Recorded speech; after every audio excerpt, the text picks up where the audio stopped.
안녕하세요, 여러분.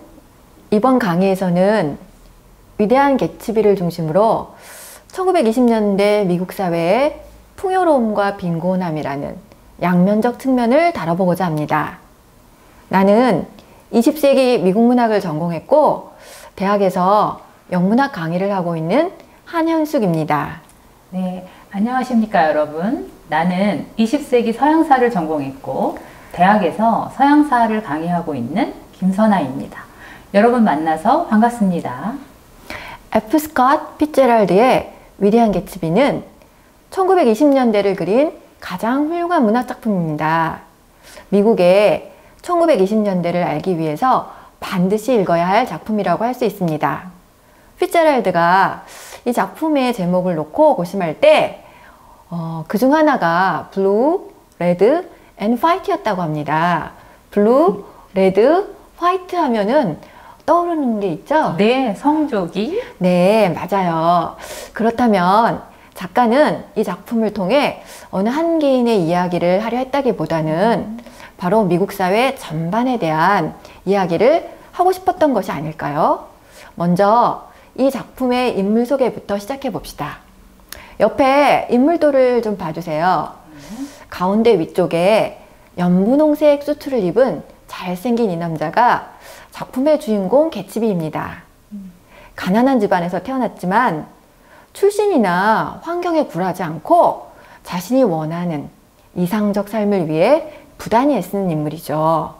하지만 결국 비극적 죽음을 맞이하게 됩니다. 군복무 시절 상류층 출신의 미모의 여인 데이지를 만나 사랑에 빠집니다. 여기 금발의 흰 드레스를 입은 매력적인 데이지가 보이죠?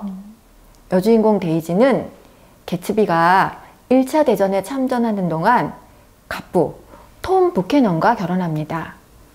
저기 푸른색 수트를 입은 남성적인 인물이 바로 톰입니다. 선생님, 네. 부캐넌이라는 이름에서 혹시 생각나는 인물 있지 않으세요? 미국산 좀 어려운데? 미국 대통령일까요? 역시. 자, 1857년부터 61년까지 재임했던 15대 대통령 제임스 부캐넌이 연상되죠. 이런 암시를 은근히 줌으로써 부캐넌의 집안이 얼마나 대단한지를 그려볼 수 있게 하는 거죠. 그런데 이 남자 톰은 너무나 아름다운 아내 데이지를 두고도 머틀이라는 다른 여성과 부적절한 관계를 맺고 있죠. 빨간 드레스를 입은 활력이 넘쳐 보이는 이 여성이 머틀입니다. 머틀의 남편이 바로 윌슨이죠. 그는 주유소 겸 자동차 정비소를 운영하지만 아주 근근히 살아가는 노동자입니다. 자, 누가 윌슨인지 옷차림에서 금방 알 수 있죠? 그들이 사는 곳을 좀 구체적으로 볼까요? 두 개의 저택 중에 어떤 것이 데이지의 저택일까요? 왼쪽? 좀 더 품격 있어 보이는 느낌이에요. 마치 유럽의 오랜 귀족의 성을 보는 것 같아요. 오른쪽의 것은 좀 밤이기는 하지만 과하게 과시적으로 보여요. 갑자기 돈을 번 개츠비 같다는 느낌이 듭니다. 오, 정답입니다. 선생님, 정확히 보셨어요. 데이지의 저택은 오랜 전통을 가진 귀족의 저택풍이에요. 톰은 저택의 입구에서 현관까지 말을 타고 들어가곤 해요. 선생님, 근데 이런 삶을 누리고 있는 톰은 어떤 직업을 가지고 있을까요? 글쎄요. 1920년대 미국의 부자인 거잖아요. 그 시대를 배경에 놓고 생각을 해봐야 되겠죠? 네. 엄청난 부자로 살 수 있는 직업이라 증권계의 거물 아닐까요? 아니에요. 그런 직업은 오히려 개츠비에 가깝죠. 톰은 태어날 때부터 금수저예요. 엄청 부자. 진짜 부자예요. 근데 직업이 없어요. 굳이 직업이라고 말을 하면 전직 예일대학교 폴로 선수. 자기 손으로 돈을 벌어본 적도 없고요. 오로지 쓰는 것이 곧 직업인 사람이죠. 자, 오른쪽에 개츠비의 저택은요. 데이지 저택과 비슷한 듯 다르죠? 네. 모던하면서도 유럽의 오래된 성 느낌도 나고 하지만 지어진 지는 전혀 오래된 집은 아니에요. 한편으로는 화려함을 과시하고 싶고 한편으로는 유서 깊게 보이기도 싶고 그러다 보니 어딘가 부조화스러워 보이는 것이죠. 아, 맞아요. 그럼 선생님, 저렇게 화려한 집에 살 수 있는 그런 개츠비의 직업은 뭘까요? 개츠비의 직업은 아무도 몰라요. 개츠비가 본인의 노력으로 엄청난 부를 일군 것은 사실이에요. 톰과는 달리 처음부터 주어진 것은 아무것도 없었습니다. 분명 열심히는 노력했을 거라 짐작되지만 정확히 뭘 했는지는 알 수 없어요. 선생님의 얘기를 듣고 보니 우리의 주인공들은 볼수록 오묘하다라는 생각이 듭니다. 마치 1920년대 같습니다. 한마디로 무엇이라 정의할 수 없는 그런 시대인 거죠. 그렇지만 확실히 말할 수 있는 것은 1920년대의 미국이 겉으로 보기에 아주 풍요로웠다는 것입니다. 이때 가장 각광받는 직업이 셀즈맨이었어요. 할부 제도가 본격화되는 시기이기도 하죠. 이것은 1920년대에 소비가 활성화되었다는 증거이기도 합니다. 미국의 번영을 잘 보여주는 분야로 선생님 뭘까요? 글쎄요. 아마 자동차? 네, 맞습니다.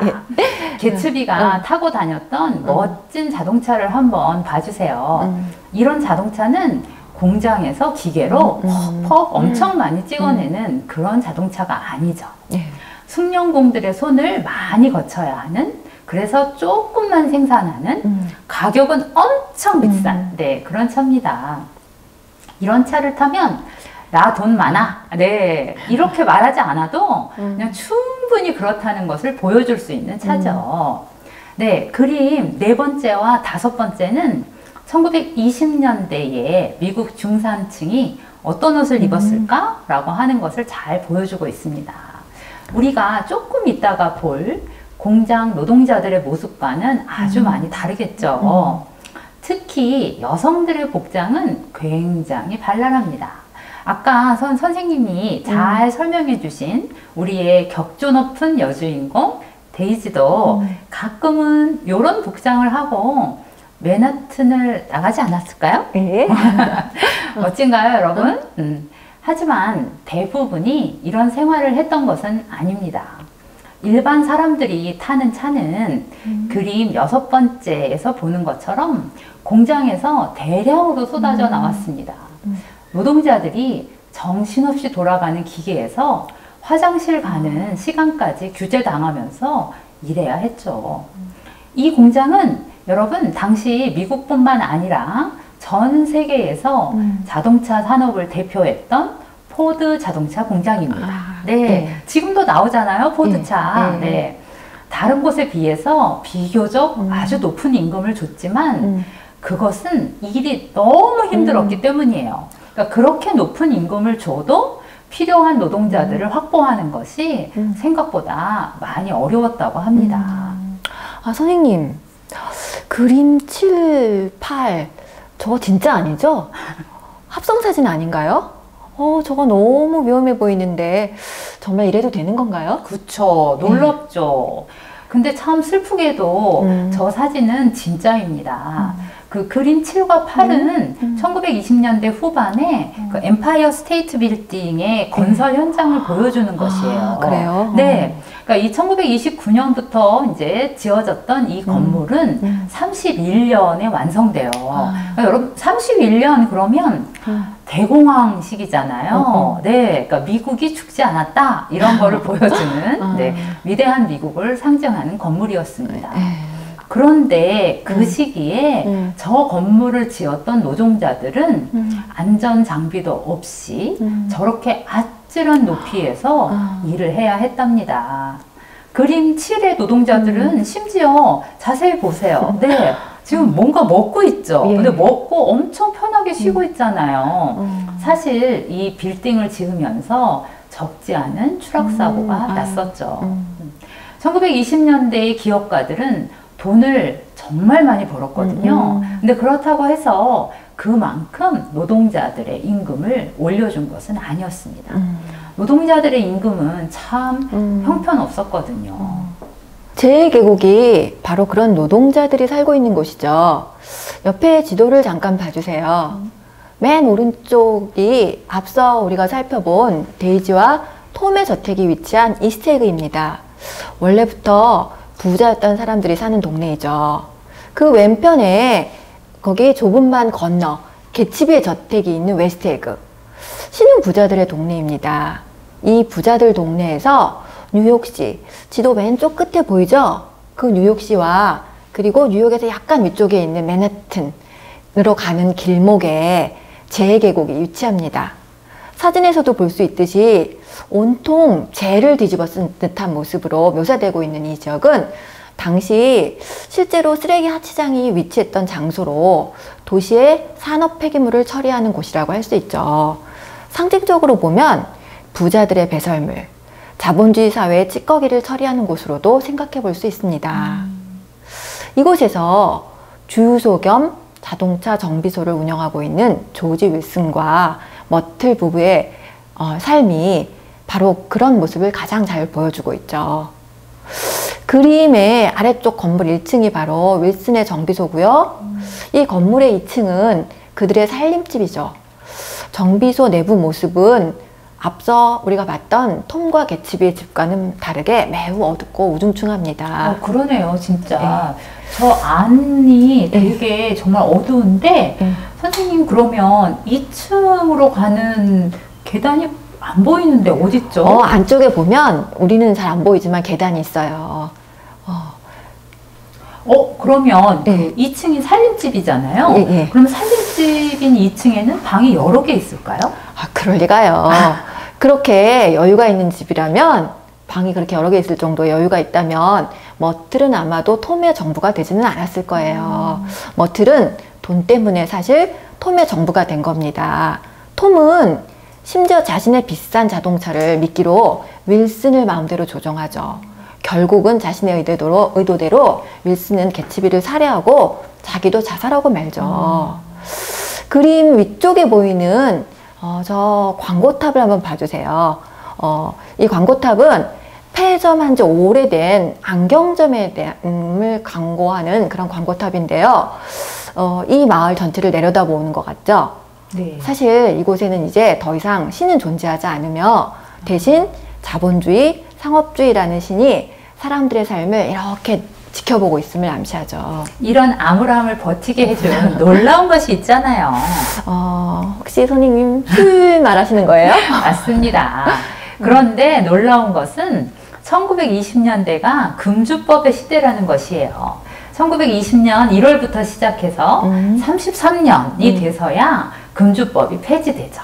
여러분들이 잘 알고 있는 루즈벨트 대통령이 지금 우리한테 필요한 건 술입니다 라고 말하면서 사실상 있으나 마나한 금주법을 폐기했다죠. 네, 1933년이 대공황 때문에 가장 힘들었던 때였기 때문에 술이라도 필요했던 것이었죠. 그러면 1920년대 사람들은 술을 어떻게 구해서 마셨을까요? 아마 밀주겠죠? 아마 개츠비의 그 수상한 돈 버는 방법 중에 한 가지가 아닐까라고도 생각이 됩니다. 정답 맞습니다. 이탈리아계의 마피아와 아일랜드계 범죄 조직들이 대규모로 술을 밀조했죠. 알카포네 같은 사람은 술로 엄청난 부를 축적했답니다. 그러니 이 시기에 미국인들은 겉으로는 금주를 하고 뒤로는 엄청 마셔댄 거죠. 네. 1920년대의 풍요로운 겉모습 뒤에는 이러한 빈곤함이 자리하고 있었습니다. 화려하고 우아하면서도 발랄한 한 측면과 불안하고 권태롭고 탐욕과 이기심으로 얼룩진 또 다른 면이 공존하고 있었던 거죠. 결국 1920년대의 미국은 부의 재분배를 적절하게 이루어내는데 실패했습니다. 그 결과 우리는 1929년 경제 대공황이 일어나는 것을 보게 되는 것이죠. 미국은 2차 대전이 일어날 때까지 오랫동안 고통을 겪게 되는 것입니다. 네, 아래 보는 그림들은 대공황기의 비참함을 잘 드러내고 있습니다. 천막으로 간신히 만든 집들, 네, 집을 구하기 위해서, 직업을 구하기 위해서 네, 샌드위치 판처럼 자신을 광고하는 저 판들, 심지어 아이들까지 파는 저 광고물들은 모두 삶의 공공함을 보여주고 있습니다. 우리는 오늘 위대한 개츠비라는 작품을 통해서 1920년대의 미국을 부의 분배라는 측면에서 살펴보았습니다. 여러분 수업 듣느라고 매우 수고했습니다. 오늘 강의는 여기까지입니다.